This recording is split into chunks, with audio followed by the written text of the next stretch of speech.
A country childhood. Nelson Mandela fought the unjust system of apartheid in South Africa. After a long struggle, the original inhabitants won the right to rule themselves. Nelson Mandela became the first African president of the nation. This is an excerpt from his biography. My mother presided over 3 huts at Kunu. As I remember, these were always filled with the babies and children of my relatives. In fact, I hardly recall any moment as a child when I was alone.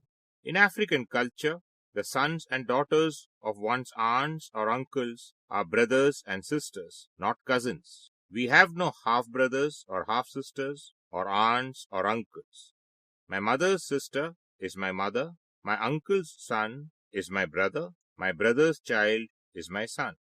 Of my mother's 3 huts, one was used for cooking, one for sleeping, and one for storage. In the hut in which we slept, there was no furniture in the proper sense. We slept on mats and sat on the ground. I did not discover pillows until much later. My mother cooked food in a 3-legged iron pot over an open fire in the center of the hut or outside. Everything we ate, we grew and made ourselves.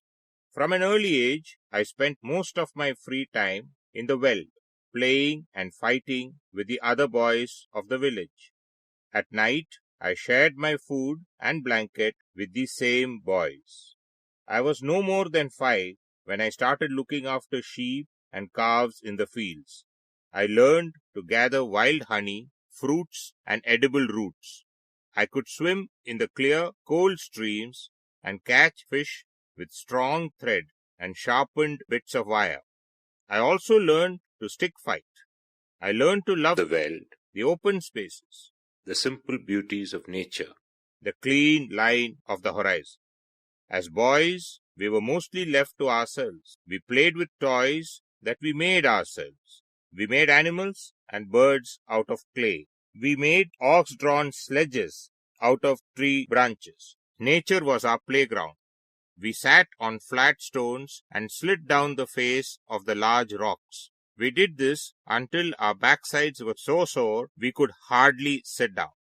I learned to ride atop calves after being thrown to the ground several times. One got the hang of it. When Nelson Mandela grew up, he became the leader of the African people. He was a loving man who made friends wherever he went.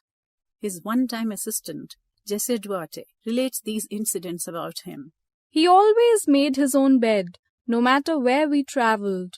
I remember we were once in China in a luxury hotel, and I said to him, "Please don't make your own bed, because it's against Chinese hospitality." He said, "Call the ladies who clean the room." When they came, he explained to them that he always made his own bed. They should not feel insulted. He didn't ever want to hurt people's feelings.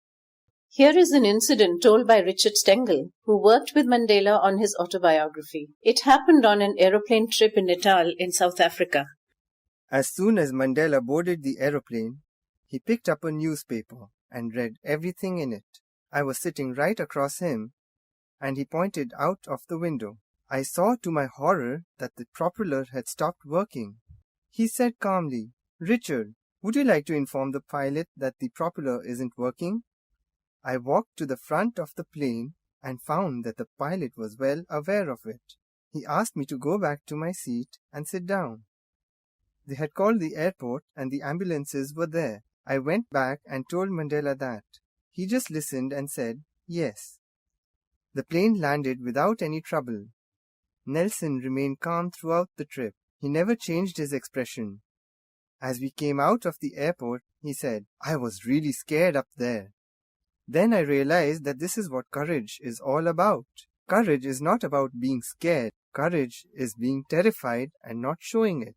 I got courage by looking at him because he was pretending not to be scared, and that's what he did his whole life. This is what made him so great. Nelson Mandela won the Nobel Peace Prize in 1993. He died at his home in Johannesburg in December 2013.